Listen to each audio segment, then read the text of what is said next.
السلام عليكم ورحمة الله وبركاته.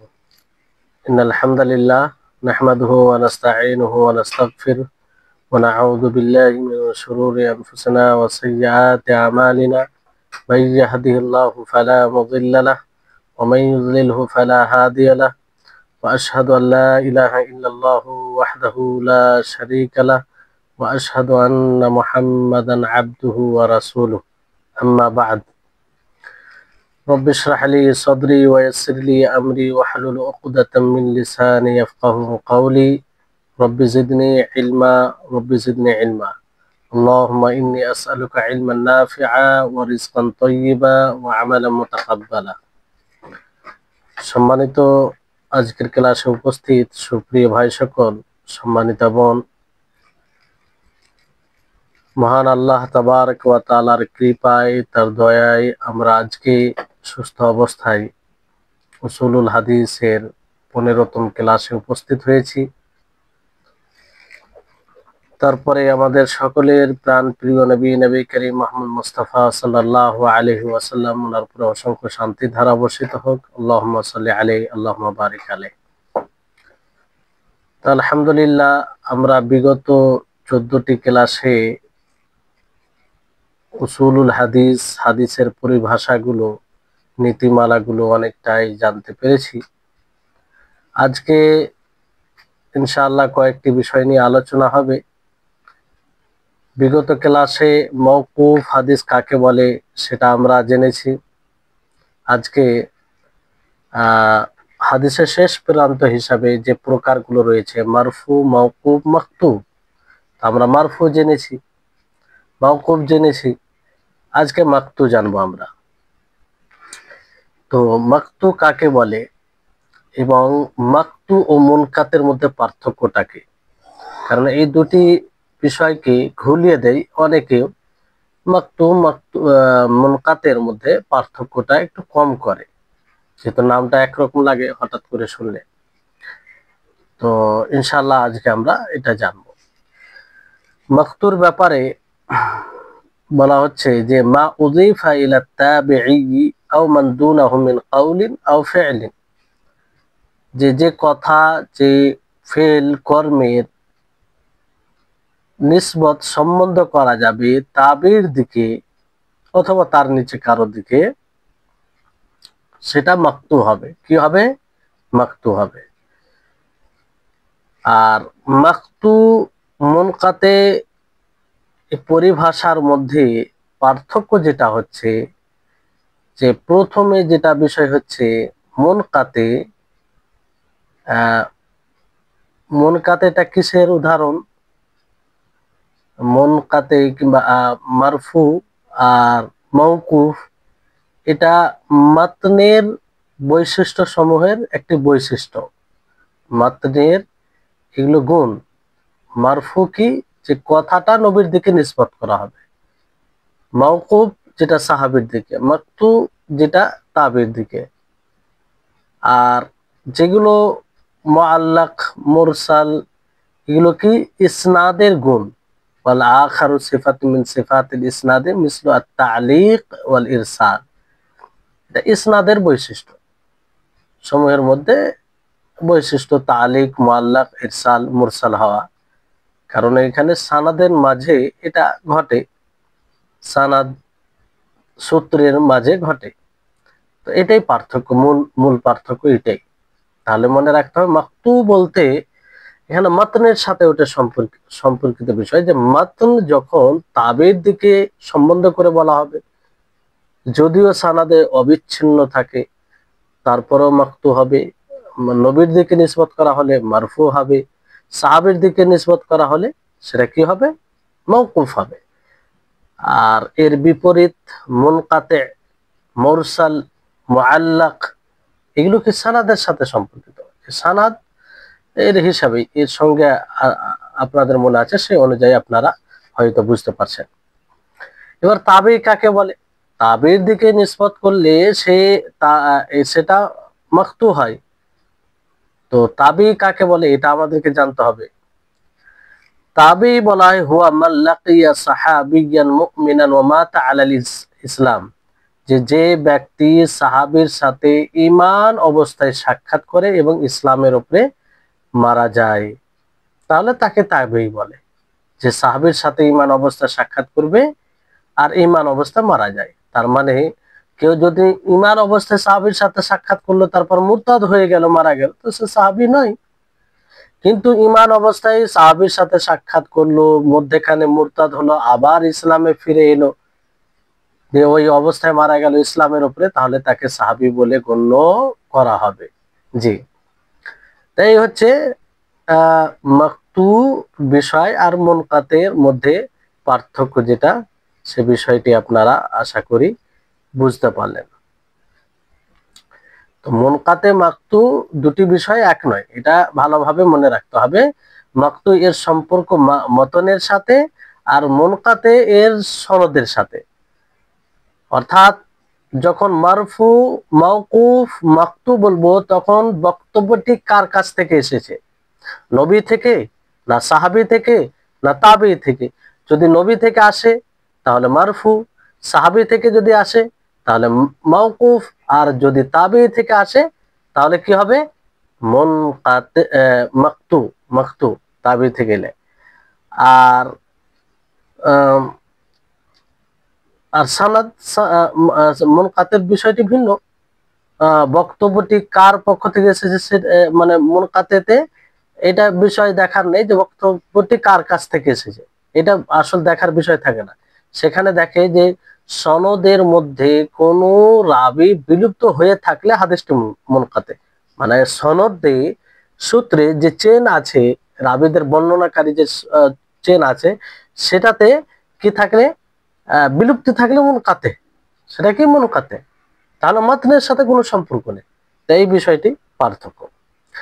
এবারে আসুন আরেকটি বিষয়, যেটা আল মুখাজরাম। আল মুখাজরাম কাকে বলে? আল মুখাজরাম বলা হয় হুয়া মান আদরাকাল জাহিলিয়াতা ওয়া জামানার রাসূল সাল্লাল্লাহু আলাইহি ওয়াসাল্লাম ওয়া লাম ইয়ালকাহু। যে ব্যক্তি জাহিলিয়াতকে পেল, জাহিলিয়াত মানে নবী সাল্লাল্লাহু আলাইহি ওয়াসাল্লামের নবুয়তের পূর্বের যুগকে পেয়েছে, আর রাসূলের জামানাকেও পেয়েছে, রাসূলের জামানাকেও পেয়েছে, কিন্তু নবীর সাথে সাক্ষাৎ করেনি। নবীর সাথে কি করেনি? সাক্ষাৎ করেনি। তাহলে সেই হচ্ছে মুখাজরাম। তাহলে তিন ক্যাটাগরির মানুষ নবীর যুগে বলা হলো আপনাদেরকে। একটা হচ্ছে সাহাবী, আর একটা হচ্ছে তাবেঈ, যারা নবীর সাথে সাক্ষাৎ করেনি, সাহাবীর সাথে সাক্ষাৎ। আর এক প্রকার হচ্ছে যে নবীর জামানা পেল, এমনকি জাহিলিয়াতের যুগও পেয়েছে, আর নবীর জামানাতে ঈমানও এনেছে, কিন্তু নবীর সাথে সাক্ষাৎ হয়নি। তো এইরকম লোককে মুখাজরাম বলা হয়। কি বলা হয়? মুখাজরাম বলা হয়। আসলে মুখাজরাম শব্দটি, মানে শাব্দিক শব্দ যদি দেখা যায়, মুখাজরাম এখানে শাব্দিক শব্দ কি? আল খোজারিম, মানে বলা হয় যে পানি না মিষ্টি না লবণাক্ত, না মিষ্টি পানি না লবণাক্ত পানি, না দুইয়ের মাঝে, না মিঠা না লবণাক্ত, তো দুইয়ের মাঝে নিশ্চিত হয় না। তো অনুরূপ ভাবে মুখাজরাম না নবীর সাথে সাক্ষাৎ করে থাকে। হ্যাঁ, তো এই অর্থ থেকে এটা স্পষ্ট হয় যে সে না সাহাবী হয় না তাবেঈ হয়, সাহাবী হয় না তাবেঈ হয় না, মধ্যবর্তী এক এক প্রকার মানুষ। কারণ তারা নবীর জামানাও পেয়ে থাকে, জাহেলিয়াতের জামানাও পেয়ে থাকে, কিন্তু নবীর সাথে সাক্ষাৎ হয় না, ফলে এদেরকে মুখাজরাম নামে জানা যায়। কিসের নামে? মুখাজরাম নামে জানা যায়। আর এই মুখাজরাম, এদের 20-র অধিক সংখ্যা রয়েছে, মানে 20-র উপরে তাদের সংখ্যা রয়েছে। তার মধ্যে একটি হচ্ছে আহনাব বিন কায়েস ও আবু মুসলিম আল খাওলানি, তারপরে আবু রাজা আল আতারদি ও আবু উসমান আল নাহদি। তো বিশুদ্ধ মত অনুযায়ী এদেরকে তাবেঈর মধ্যে গণনা করা হয়। তো এই হচ্ছে মুখাজরাম। তাহলে মুখাজরাম যখনই নাম আসবে, তখন আশা করি আপনারা বুঝতে পারবেন যে মুখাজরাম বলতে কাদেরকে বোঝানো হয়। তো মুখাজরামের যে এখানে নাম দিয়েছে ব্যাখ্যাতে, যে বাদশাহ নাজাশি নাজাসী যে নবী সাল্লাল্লাহু আলাইহি ওয়াসাল্লামের জামানা পেয়েছিল, কিন্তু নবীর সাথে সাক্ষাৎ হয়নি, ইসলাম এনেছিল নবী জীবিত থাকতেই, নবী জীবদ্দশায়, এমনকি নবী সাল্লাল্লাহু আলাইহি ওয়াসাল্লাম থাকতে তিনি মারা গেছিলেন। আবু মুসলিম আল খাওলানি, আর সেই বাদশারই গায়েবের জানাজা আল্লাহ নবী পড়েছেন, এটাকে দলিল করে অনেকে পড়ে। আবু ওসমান আন-নাহদি, যায়েদ ইবনে ওয়াহাব, আবু আব্দুল্লাহ সুনাবিহি, আহনাব ইবনে কায়েস, আবু রাজা আল উতারিদি, জুবাইর ইবনে নুফাইর, কায়েস ইবনে আবু হাজিম, সুয়াইদ ইবনে গাফালা গাফালা। তো এবার বিষয়টি হচ্ছে যে মুখাজরামদের রিওয়ায়াতের হুকুম কি? মুখাজরাম ব্যক্তিবিদ যারা সাহাবীও নয়, তাবিও নয়, তো এদের রিওয়ায়াত নিয়ে বিশদ আকারে মতভেদ রয়েছে। যেমন কাজী ইয়াজ দাবি করেছেন যে ইবনু আব্দুল বারের মতে, আব্দুল বার, ওনার মতে তারা সাহাবী। এই ধরনের লোককে কি বলা হবে? সাহাবী বলা হবে ওনার মতে। কিন্তু এটা দাবি সঠিক নয়, কারণ সাহাবীর যে সঙ্গে, সে সঙ্গের মধ্যে তারা আসে না, নবীর সাথে সাক্ষাৎই হয়নি, কিভাবে সাহাবী হবে? জুমহুর মুহাদ্দিসিনের মতে মুখাজরাম কিবারুত তাবিঈনের অন্তর্ভুক্ত, আর এই মতটি সঠিকের কাছাকাছি। হ্যাঁ, কিবারুত তাবিঈনের অন্তর্ভুক্ত করা যায়। হ্যাঁ, কিবারুত তাবিঈন বলতে বড় তাবিঈন, সিনিয়র তাবিদের অন্তর্ভুক্ত করা যায়, এটা সঠিকের কাছাকাছি। কেউ কেউ বলেছেন যে তারা যেহেতু সাহাবীদের চেয়ে নিম্ন স্তরের এবং তাবেঈদের চেয়ে উপরের স্তরের, তাই তাদেরকে সাহাবী বা তাবী কোনো স্তরেই অন্তর্ভুক্ত করা ঠিক নয়, বরং তাদেরকে এর মধ্যবর্তী মুখাজরাম নামক স্তর নির্ধারণ করে সেই স্তরের গণ্য করা উচিত। আল্লাহ তাআলা বেশ ভালো জানেন। তো অনেকে বলেছেন যে না, আমরা তাবিতে গণ্য করব না, সাহাবীর মধ্যে গণ্য করব, কারণ সাহাবী থেকে নিচে আর তাবী থেকে উপরে, তো কারোর মধ্যে শামিল কিভাবে করা যায়? তাহলে এই হচ্ছে বিষয়। মুখাজরাম যেটা সঠিকের কাছাকাছি বলা হলো, সেটা হচ্ছে যে কিবারুত তাবিঈনদের অন্তর্ভুক্ত করা হবে। জি, এবার আসুন যে আল উলু ওয়ান নুজুল, উচ্চ সনদ, উচ্চ মানের সনদ ও নিম্ন মানের সনদ। মানে উচ্চ মানের সনদ বলতে কি বোঝায়? উচ্চ মানের সনদ মানে উলু, আর সানাদে আলী আপনারা নাম শুনবেন যখন এই কোন সানাদের ব্যাপারে পর্যালোচনা হবে, এই সানাদটি সানাদে আলী। আর নিম্নমানের সানাদ বলতে কি বোঝায়? যাকে সানাদে নাজিল বলা হয়।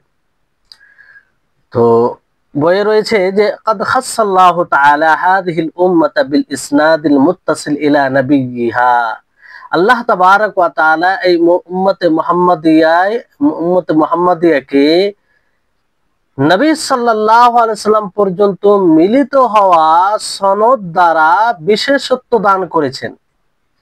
কোন কওমের মধ্যে এই বিশেষত্ব নেই, এই বৈশিষ্ট্য নেই যে আল্লাহর নবীর কথা পুরো চেন, পুরো সূত্র নবী পর্যন্ত পৌঁছায়। 1450 বছর আগে বলেছেন, কিন্তু ওনার কথা এমনি এমনি হাওয়ায় আসেনি, বরং ওনার কাছ থেকে যিনি রিওয়ায়াত করেছেন, তার কাছ থেকে যে রিওয়ায়াত করেছেন, তার কাছ থেকে যে রিওয়ায়াত করেছেন, এই রিওয়ায়াত করতে করতে করতে করতে হাদিস সংকলন পর্যন্ত ইমাম বুখারী, ইমাম মুসলিম, ইমাম নাসাই, ইমাম তিরমিজি, ইমাম আহমদ বিন হাম্বল, তারপরে ইমাম হাকিম, ইমাম ইবনে হিব্বান, এগুলো পর্যন্ত পৌঁছেছে, লিপিবদ্ধ করে দিয়েছে।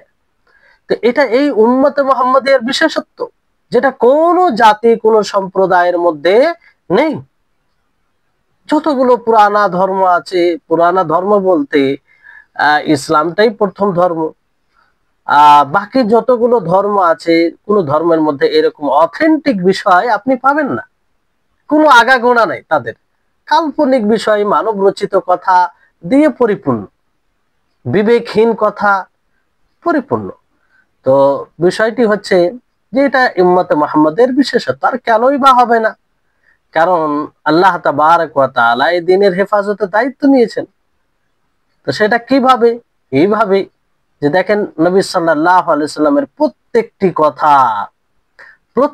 কথা একদম নবী সাল্লাল্লাহু আলাইহি সাল্লামের কাছ থেকে ধারাবাহিক ভাবে চলে এসেছে।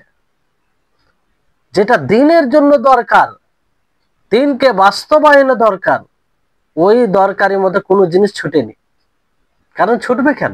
সেটা তো দিন, আল্লাহ তাআলা পৌঁছাবে আমাদের নিকটে, সেটা যে কোনো মাধ্যমে হোক, সে দিন পৌঁছাচ্ছে। তো এটা উম্মত মুহাম্মাদের বিশেষত্ব, এটা বিশেষ সত্য যা কোনো উম্মতের মধ্যে এরকমটা নাই। পূর্বে কিতাব নাযিল হয়েছে, পূর্বে রয়েছে, তাদের মধ্যে এরকমটা, এই এই বিশেষত্ব দ্বারা তাদেরকে বিশেষিত করেননি আল্লাহ তাআলা। তো এটা ফজল, গর্বের বিষয় উম্মতে মুহাম্মাদের জন্য। জি। তো আব্দুল্লাহ ইবনুল মুবারক তিনি বলেন, ক্বালা আব্দুল্লাহ ইবনুল মুবারক, আল ইসনাদু মিনাদ-দীন ওয়ালাউলাল ইসনাদু লাকালা মান শাআ মা শাআ। যে ইসনাদ এটি দ্বীনের অংশ।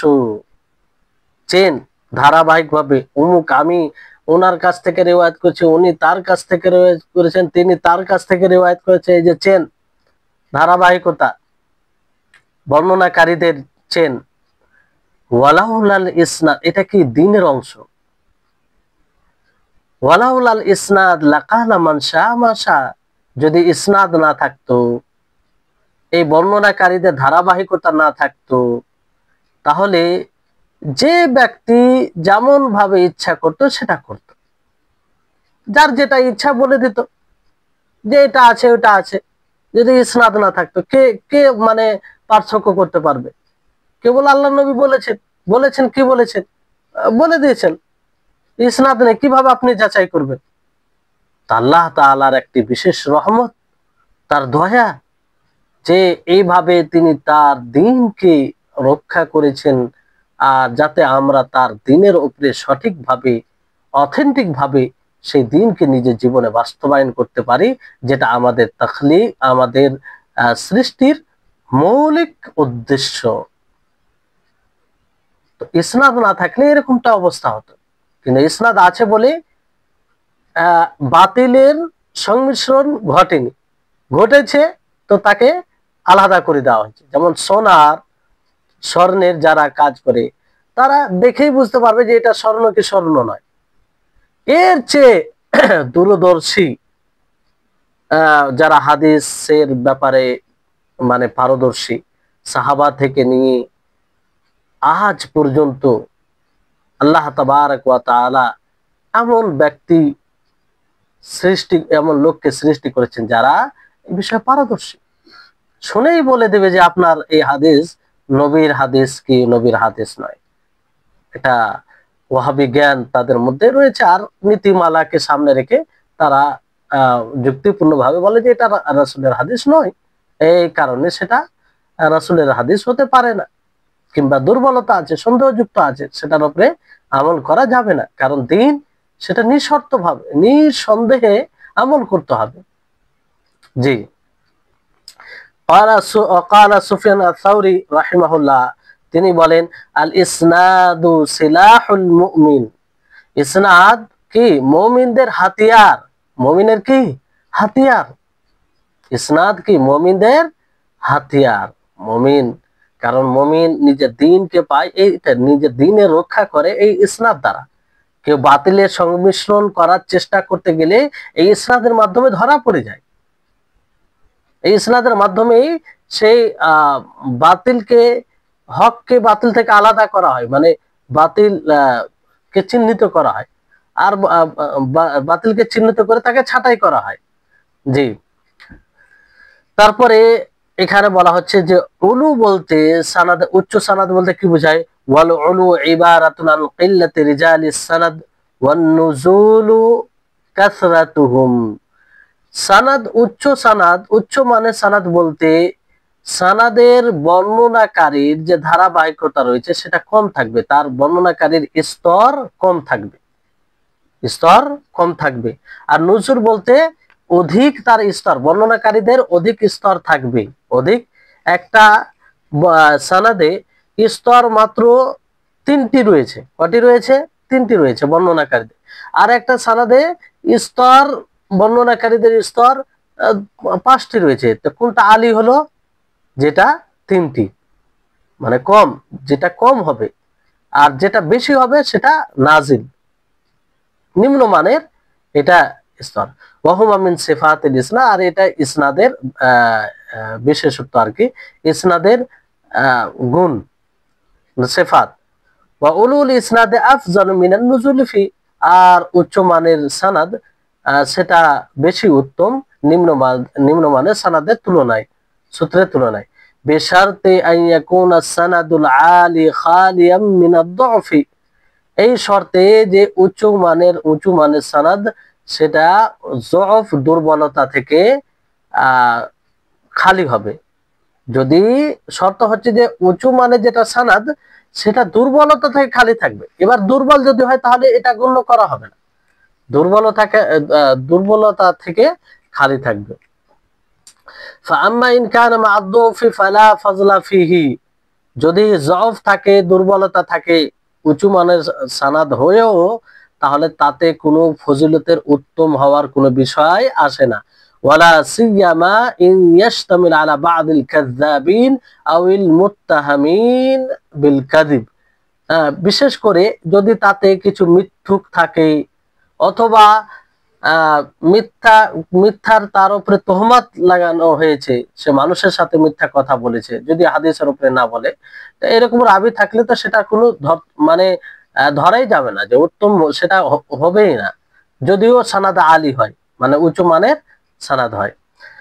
ক্বালা ইবনুস সালাহ তিনি বলছেন যে আল উলু ইউবঈদুল ইসনাদ মিনাল খালাল, যে উঁচু মানের সানাদ আশা করি আপনারা বুঝেছেন। উঁচু মানের সানাদ মানে রাবির বর্ণনাকারীদের স্তর কম হবে। তো তিনি বলছেন সানাদে আলী হওয়া মানে কি? সানাদে আলী হওয়া মানে এটা হচ্ছে যে সেখানে ভুল ত্রুটি থেকে দূর থাকবে। যত কম বর্ণনাকারী হবে তত ভুল ত্রুটি কম হওয়ার আশঙ্কা, মানে সম্ভাবনা আছে।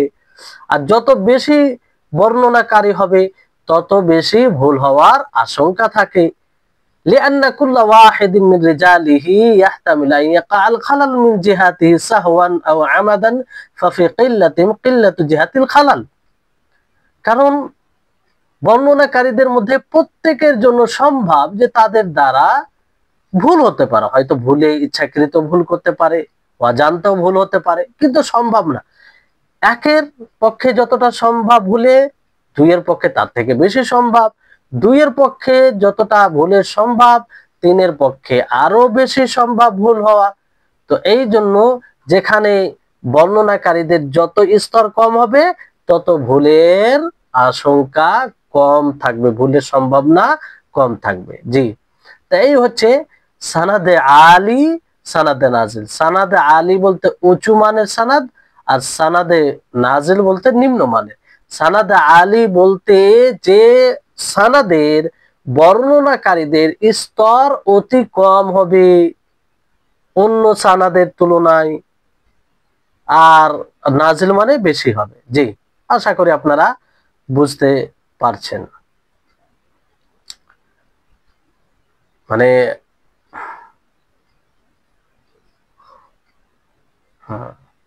এবার আসুন যে খবরের এই হিসাবে যে আপনারা উঁচু মানের সানাদ জানলেন এবং নিম্ন মানের সানাদ জানলেন, এই হিসাবে খবরকে দুই ভাগে বিভক্ত করা হয়, খবর মানে হাদিসকে। সেটা হচ্ছে খবরে আলী এবং খবরে নাজিল। আলী মানে উঁচু মানের, আর নাজিল মানে নিম্ন মানের, যেটার দিকে আপনাদেরকে ইঙ্গিত করা হলো। ইয়ানকাসিমুল খাবারু বিইতিবারি উলুই সানাদিহি ওয়া নুজুলিহি ইলা কিসমাইন, যে খবর তার সানাদ উঁচু মানের এবং নিম্ন মানের হওয়ার দিক দিয়ে দুই ভাগে বিভক্ত হয়। সেটা দুই প্রকার হয়। একটি হচ্ছে আল খাবারুল আলী, উঁচু মানের সানাদ। সেটা কি? হুয়া মা কাল্লা রিজালু সানাদিহি বিনিসবাতি ইলা সানাদিল আখার ইয়ারিদু বিহি যালিকাল খাবারু বিআদাদিন কাসীরিন। সেটা কি? যেই সানাদের বর্ণনাকারী রাবির সংখ্যা কম হবে অন্য সানাদের তুলনায়, আর সেই খবর মানে যেটার কথা বলা হলো সেই খবরই আবার ফের বহু বর্ণনাকারীর সাথে আসবে অন্য এতে। বুঝতে পারলেন? যে যে সানাদের বর্ণনাকারীদের সংখ্যা কম হবে অন্য সানাদের তুলনায়। আবার ফের ওই হাদিসটাই অন্য এতে বেশি রাবির সাথে আসবে। তারপরে আল খাবারুন নাজিল কাকে বলা হয়? তার বিপরীত যে যে সানাদের বর্ণনাকারীদের রাবির সংখ্যা অধিক হবে অন্য সানাদের তুলনায়, আর ওই একই হাদিস ফের অন্য সানাদে তার চেয়ে কম আসবে, একই হাদিস অন্য সানাদে চেয়ে কম আসবে। তাহলে এইভাবে খাবারে আলী এবং খাবারে নাজিল আশা করি বুঝতে পারলেন আপনারা। এবার এই খাবারে নাজিল, খাবার আলী, এটা আবার ফের দুই প্রকার। কুল্লু মিনাল আলী ওয়ান নাজিল নাওয়া। খাবার আলী খাবারে নাজিল দুই প্রকার, একটি হচ্ছে মুতলাক আর আরেকটি হচ্ছে নিসবি। মুতলাক মানে সাধারণ, আর নিসবি বলতে সম্বন্ধীয়, কারো ক্ষেত্রে কোন শেখের নিকটে পৌঁছার হিসাবে। তো আমরা জানবো দুটি সানাদে আলী মুতলাক, সানাদে আলী নিসবি, সানাদে নাজিল মুতলাক, সানাদে নাজিল নিসবি, মানে মোট 4টি প্রকার হয়ে যাচ্ছে। তো এটা আমরা জানবো।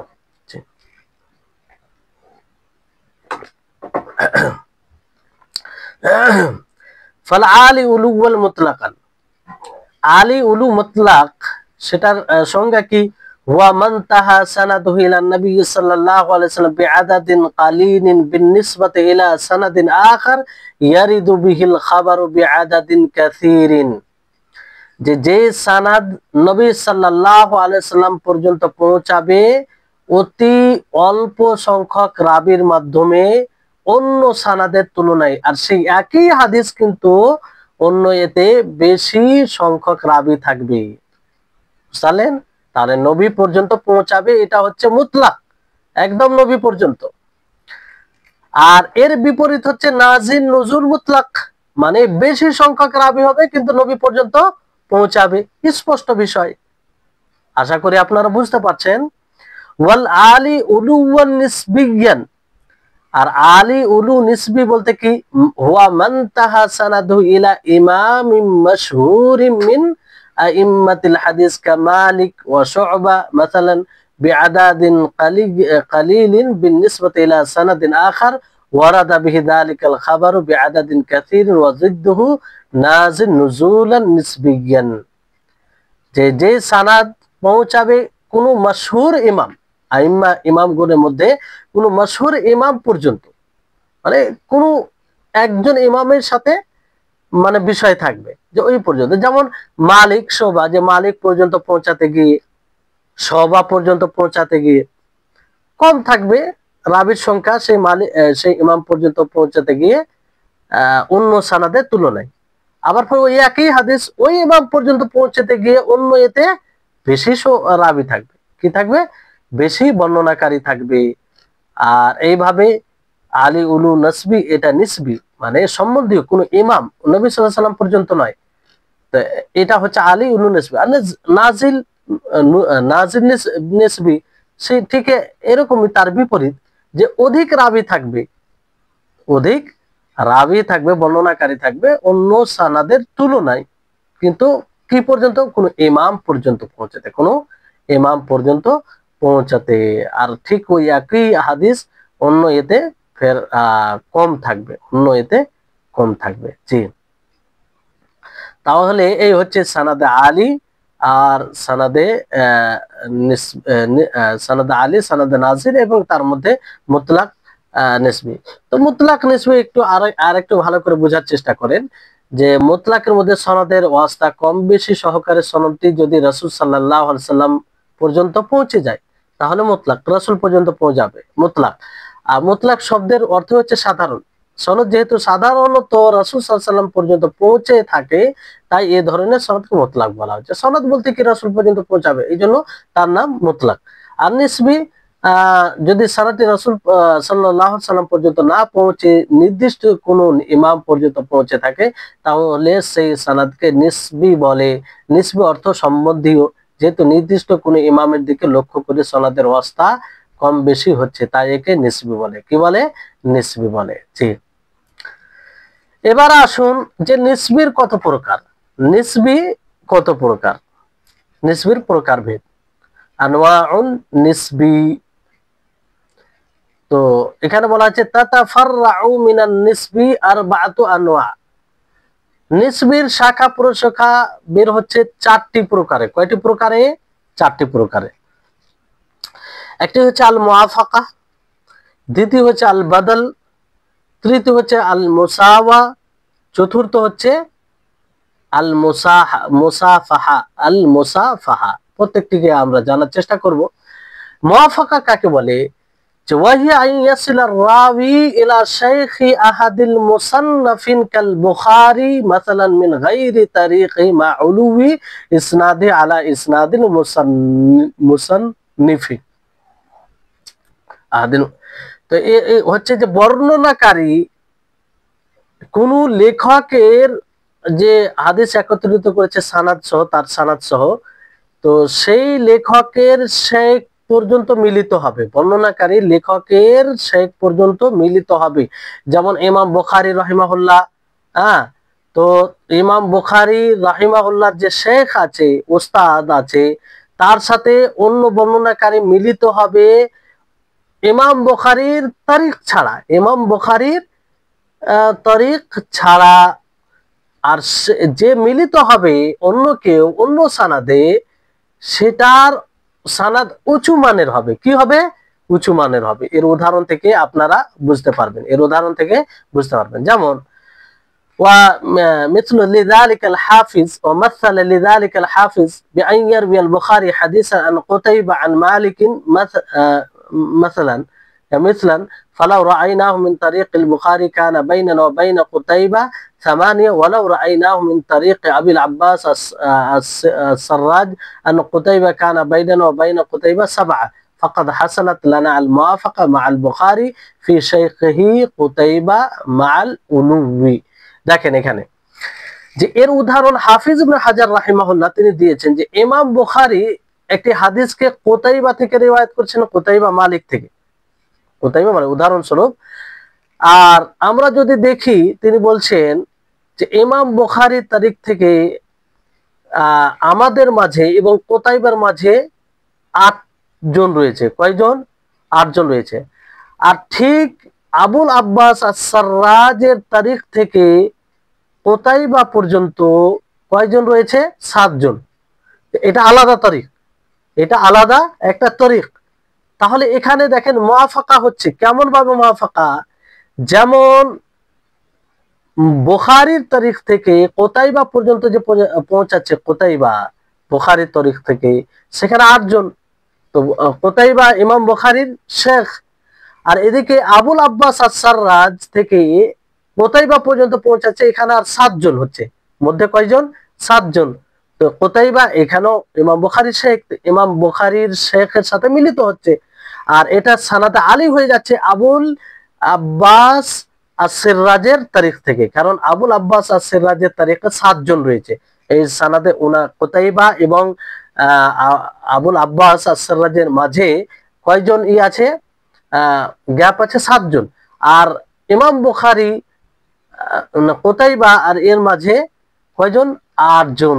তাহলে দেখেন বিষয়টি হচ্ছে যে সানাদ আলী কোনটা?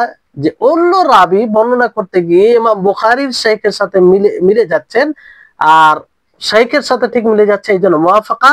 আর সাথে সাথে যে মিলছে তার সানাদে উঁচু মানের সানাদ হয়ে যাচ্ছে, মানে তার সেখানে 4 জন থাকছে আর ইমাম বুখারীর তারিখে 8 জন। তো যারটা কম হবে সেটাই সানাদ আলী, সেটাই উঁচু মানের সানাদ। তাহলে এটা মানে হবে। তো এই হচ্ছে বিষয়। তাহলে আশা করি আপনার মুআফাকা বুঝতে পারলেন যে লেখকের শেখের সাথে মিলিত হবে, কিন্তু যে মিলবে তার সানাদটা উঁচু মানের হবে।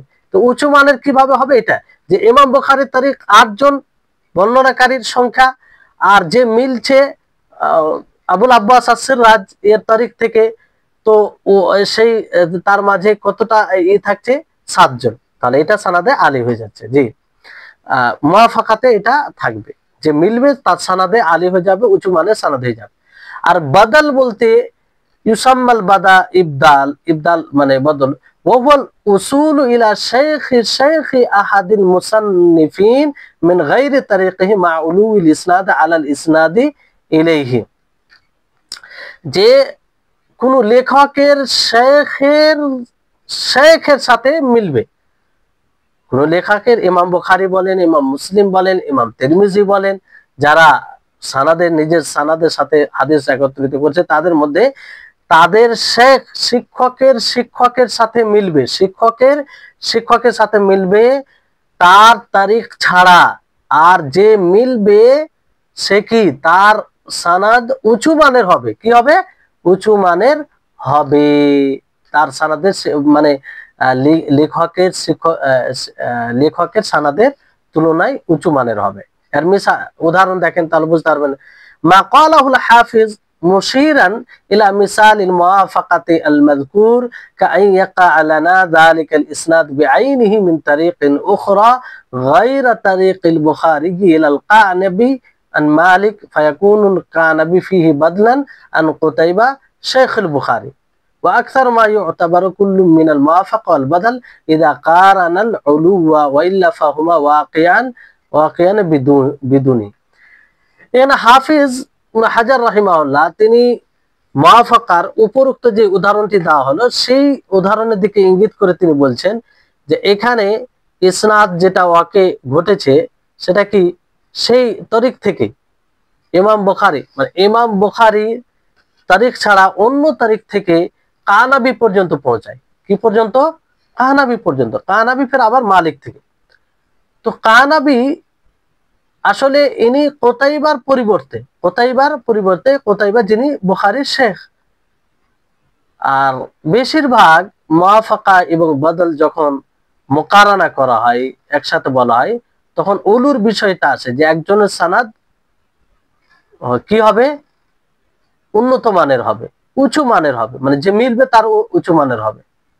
তো এইভাবে যখন মুওয়াফাকা এবং বদলের মুকারানা হয় তখন এই বিষয়টি আসে।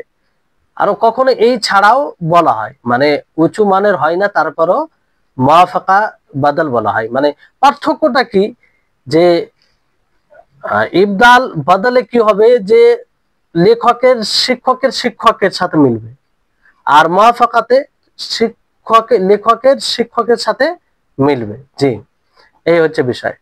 আর মুসাওয়াত তৃতীয় যেটা, সেটা হচ্ছে আইয়াস্তাবিয়া আদাদু রিজালি সানাদের রাবি মা আহাদিল মুসান্নিফিন, যে রাবির বর্ণনাকারীর সূত্রে যে বর্ণনাকারী রয়েছে, বর্ণনাকারীর সংখ্যা বরাবর হবে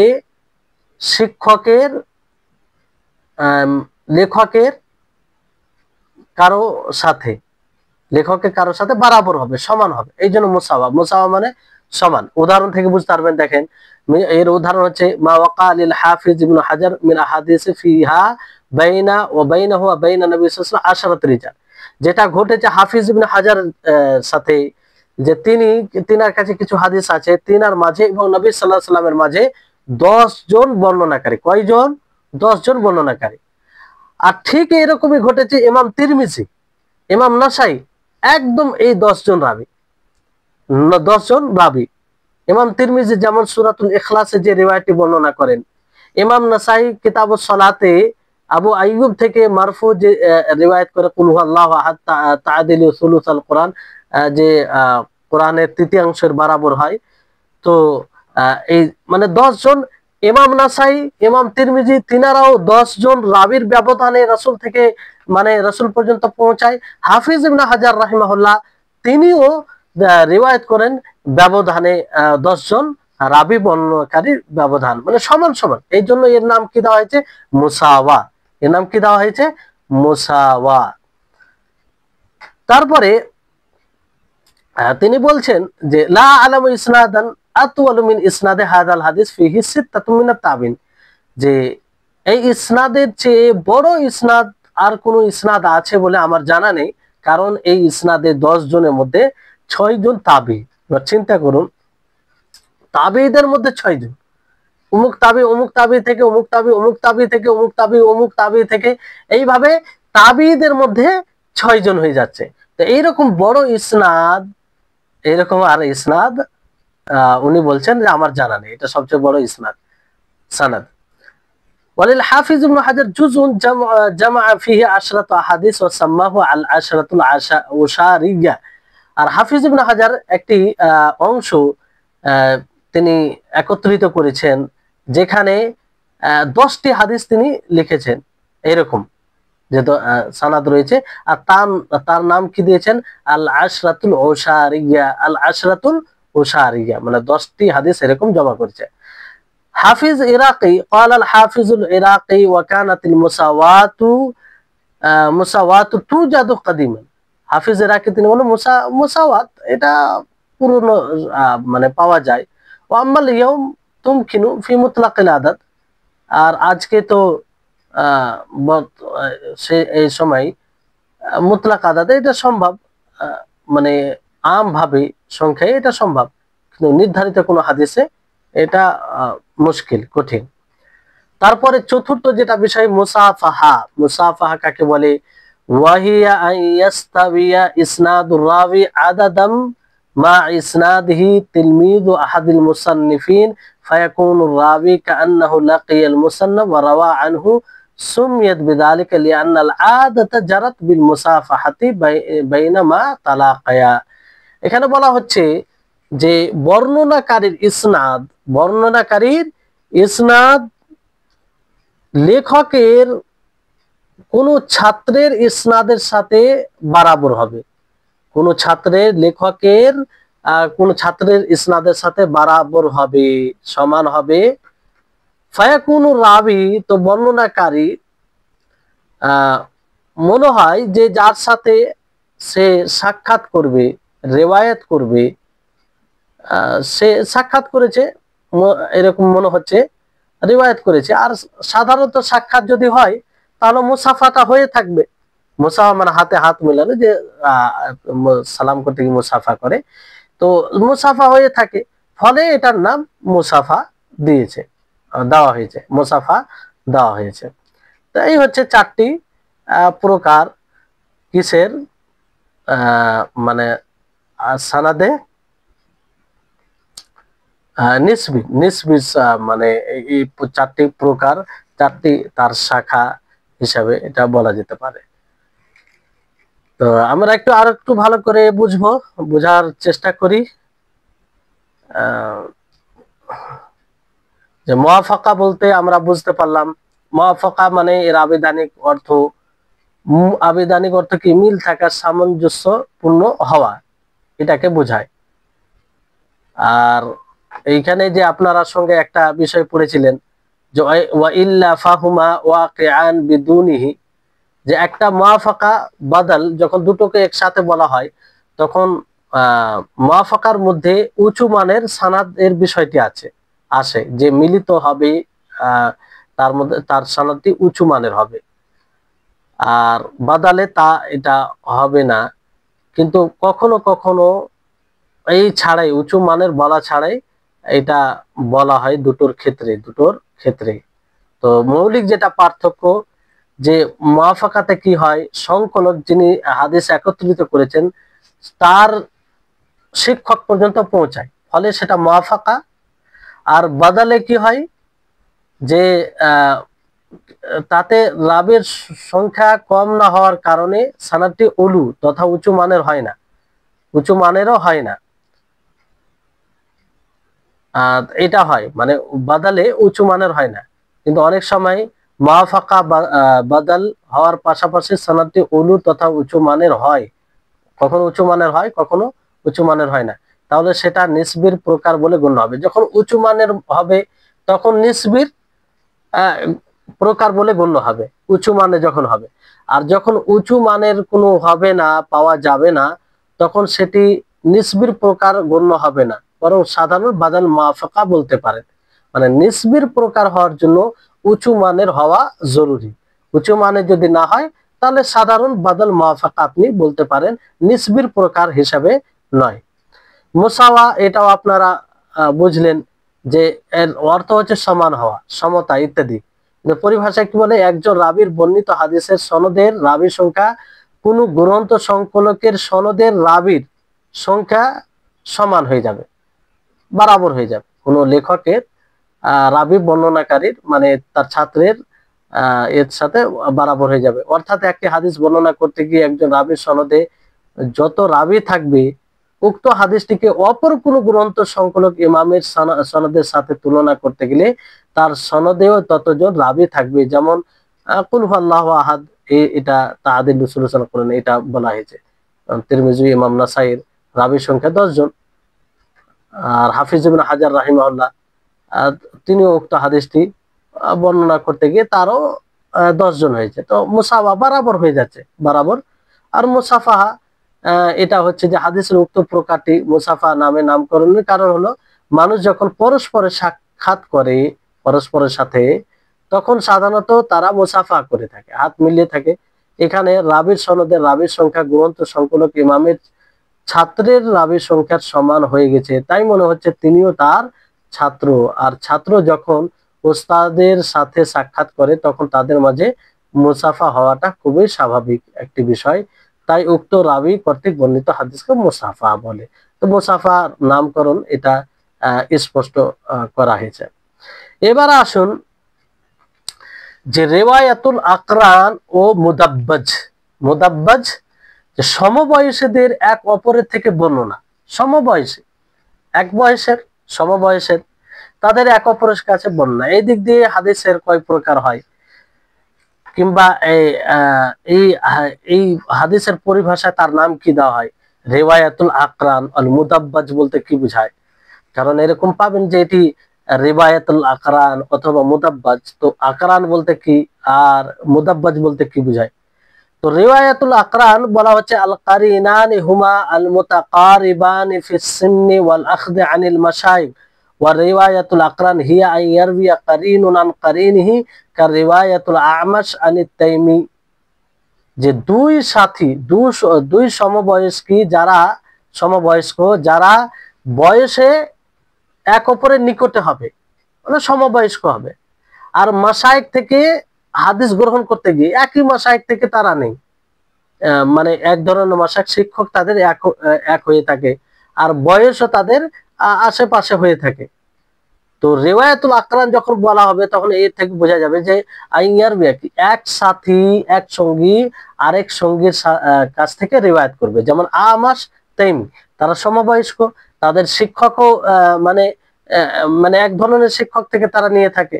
তো এই ধরনের বর্ণনাকারী কখনো এক অপরের কাছ থেকে রিওয়ায়াত করে, বর্ণনা করে। যেমন আমাশ তাইমি দুইজনেই সমবয়স্ক মানে সঙ্গী আর কি, আর তাদের শিক্ষকও এক থাকে, এর মধ্যেই তারা কি এক অপরের কাছ থেকে রিওয়ায়াত নেই।